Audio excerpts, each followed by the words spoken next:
Dylan had always been a shy, introverted teenager in school. He preferred the company of his books and his small group of like-minded friends. When it came to social events, he usually kept to himself. He understood why he was introverted, but it wasn't until he met Victoria that he realized he wasn't the only one. Victoria was different from the other students. Her raven black hair and striking blue eyes made her incredibly attractive, but most people avoided her, calling her weird or strange. That only piqued Dylan's curiosity. He had seen traits of himself in Victoria, someone who didn't quite fit in with the crowd. One fateful day, Victoria approached Dylan in the school library, surprising him as he was engrossed in a thick novel. She had a soft, almost timid smile, the kind of smile that could melt even the iciest heart. "Hi, I'm Victoria. She said, her voice almost a whisper. I've noticed you around. Would you like to come over to my place after school?" Dylan, flustered by the sudden attention from someone as intriguing as Victoria, stammered, Sure. I'd like that." That afternoon, he nervously made his way to Victoria's house. The sun was setting, casting long shadows across the quiet suburban street. The house was a quaint, weathered structure with overgrown ivy and a peculiar aura of mystery. Inside, flickering candles illuminated the living room, setting an eerie atmosphere. "Welcome, Dylan. Victoria said with a smile. I'm glad you came." As they sat on the floor, surrounded by more candles and the scent of incense, Victoria began to tell Dylan about her fascination with the occult, dark rituals, and ancient practices. She confessed that she had always felt different from the other kids her age, and her interest in the supernatural had been a source of solace for her. Dylan listened attentively, finding himself drawn into Victoria's world. He, too, had felt like an outsider for so long. The way she spoke about embracing one's uniqueness resonated with him deeply.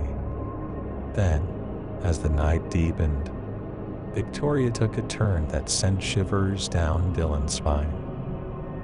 She unveiled an old, tattered book bound in black leather, filled with cryptic symbols and incantations. "I want to share something special with you. I want to perform a dark ritual, a pact to strengthen our bond and ensure that we never have to face the loneliness we've both felt." Dylan's heart raced. He was torn between his curiosity and the undeniable unease he felt. A part of him wanted to escape, but another part longed to belong, to be understood and cherished by someone like Victoria. The ritual, as Victoria explained, involved binding their fates together. They would recite incantations, light candles, and offer a small drop of their own blood to the ancient forces that supposedly governed such pacts. The thought of it was chilling, yet he couldn't help but wonder if this might be the connection he had been searching for all his life. Dylan agreed to go through with it. Victoria prepared the ritual, and together, they spoke the incantations. Watching the candles flicker and dance as they worked their magic. The room seemed to pulse with energy, and Dylan's heartbeat quickened as they each pricked their fingers and mingled their blood, sealing the pact. The moment they completed the ritual, a sensation of dread washed over Dylan. He suddenly felt trapped, as if an invisible web had ensnared him. The candles flickered wildly, casting eerie shadows across the room. "What have you done? What have we done?" he whispered, his voice quivering. Victoria turned to him, her eyes no longer warm but cold and distant. 1 week later. Sebastian, one of Dylan's only friends, is sitting alone in the corner of the classroom. In front of him lies the town's newspaper. The first page read the following: "Still no evidence in the case of the lost Dylan Myers. Authorities are clueless what happened to the 16-year-old boy." The sun was setting over a remote coastal town, casting an orange glow across the sandy beaches. Emily and Mark, a young couple on vacation, had been exploring the quaint town all day. As the evening approached, they decided to enjoy a romantic dinner at a local seafood restaurant. They savored the fresh seafood, listened to the waves crashing, and shared dreams of their future together. Life felt perfect, and they were in their own little paradise. Little did they know that their perfect evening would soon take a dark and unexpected turn. As they left the restaurant and walked along the beach, a stranger approached them. He was a middle-aged man with a disarming smile and an aura of friendliness. "Hey there," he called out. "You two look like you're having a great time. We're throwing a local party tonight, and we'd love for you to join us." Emily and Mark exchanged glances. It sounded like an exciting opportunity to experience the local culture, meet new people, and create memorable holiday stories. "Why not?" Mark replied, grinning. "We're on vacation, after all." The stranger introduced himself as Victor and led them along a winding path away from the beach. The moonlight was their only guide as they ventured into a dense thicket. After a while, they reached a clearing where a bonfire roared to life, illuminating the faces of several other people. Laughter filled the air, and it seemed like a typical beach party. Mark and Emily joined the festivities, dancing, chatting, and enjoying the company of their newfound friends. But as the night wore on, the atmosphere took a strange and eerie turn. The revelers began to chant in an unfamiliar language, and the dancing evolved into synchronized movements that seemed rehearsed. "What's going on?" Mark whispered to Emily, his smile replaced by concern. "I don't know, but I have a bad feeling about this," she replied. Victor approached them again, this time wearing a sinister grin. "The real party is about to begin," he whispered. Before they could react, Victor's companions seized Emily and Mark, and they were dragged toward the center of the clearing.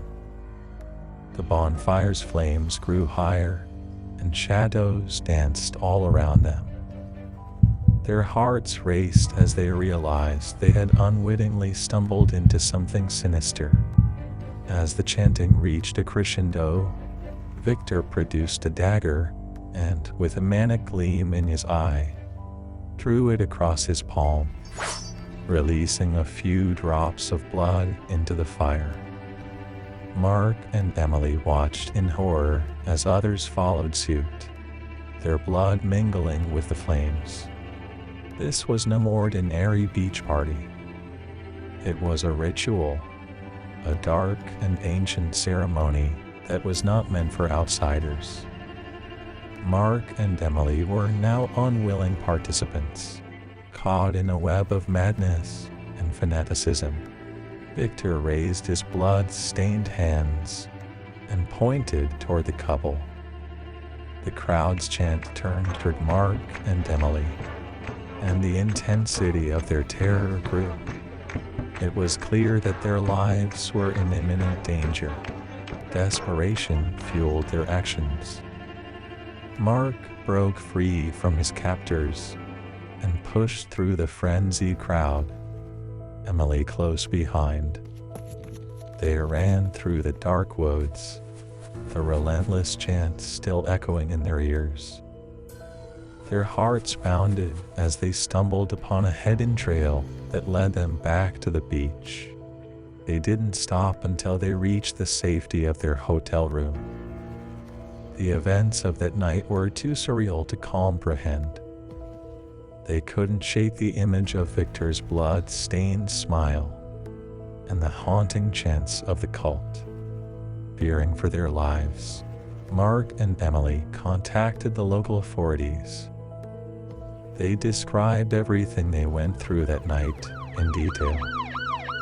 However, when the officers arrived at the clearing, there was no one to be found. Only the embers of the bonfire remained. To this day, Mark and Emily are living in fear. Will Victor ever return to finish his dark ritual? Sarah was a typical young woman in her mid-20s, living a life that seemed ordinary by all accounts. She worked a 9-to-5 job, spent time with friends, and had dreams of a brighter future. But, like so many people, she found herself searching for something more, something to fill the void within her. One day, while browsing online forums, Sarah stumbled upon a group that would change her life forever.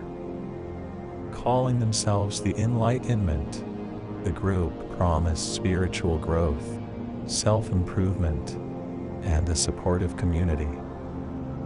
They claimed to possess ancient wisdom that could help individuals reach their full potential. Sarah, who had been feeling lost and unfulfilled, was drawn to their promises. The group's website was filled with testimonials from members who had found purpose and meaning within the organization. Sarah was skeptical, but she couldn't help but feel intrigued. She decided to attend one of their introductory meetings to see what it was all about. The meeting was held in a nondescript building on the outskirts of town. When Sarah entered, she was greeted by smiling faces and warm embraces. The members seemed genuinely happy, and their words were inspiring. They spoke of unity, inner peace, and the importance of shedding the burdens of modern society. Week by week, Sarah became more involved with the Enlightenment. She attended meetings, participated in group activities, and formed close friendships with its members. The group's charismatic leader, a man named Gabriel, became a father figure to her. He was charming, articulate, and seemed to possess a profound wisdom that drew her in. As time went on, Sarah noticed some unusual practices within the group. They engaged in bizarre rituals and meditation sessions, which they claimed were the keys to unlocking one's inner potential. These rituals included chanting, fasting, and other activities that became increasingly extreme. Sarah's friend from outside the group, Lisa, grew concerned. She had researched the Enlightenment and discovered rumors of its darker side. Some claimed that those who joined were brainwashed, manipulated, and even disappeared. Lisa begged Sarah to leave, but she couldn't bring herself to abandon her new friends and the spiritual path she had embarked upon. One evening, during a secretive ceremony, Sarah witnessed something that made her blood run cold. The members, including Gabriel, donned eerie robes and began a ritual that seemed to border on the occult. The chants grew louder, and Sarah saw a look of madness in their eyes. It was then that she realized the true nature of the Enlightenment. The next days, Sarah was unable to do anything. She locked herself up in the warm comfort of her house, scared since the next meetup with the Enlightenment was ahead. She finally opened up to her best friend Lias. Together they decided to gather evidence against the cult, but the group had grown suspicious of her doubts. But before they could harm her, Sarah's and Lisa contacted the authorities. The police launched an investigation into the group, and what they uncovered was horrifying. Members of the Enlightenment were involved in criminal activities, including fraud, extortion, and even a series of violent crimes. Gabriel, the charismatic leader, was arrested, and the cult's headquarters were shut down. Sarah had narrowly escaped the clutches of a cult that had promised enlightenment but delivered darkness. She learned the hard way that not everything that glitters is gold. Her ordeal left her deeply scarred, but it also served as a warning to others about the dangers that lurked beneath seemingly innocent facades. Have you ever participated in a dark ritual? Let us know in the comments. Leave a like and subscribe. For more scary stories, click on the videos above. Thank you.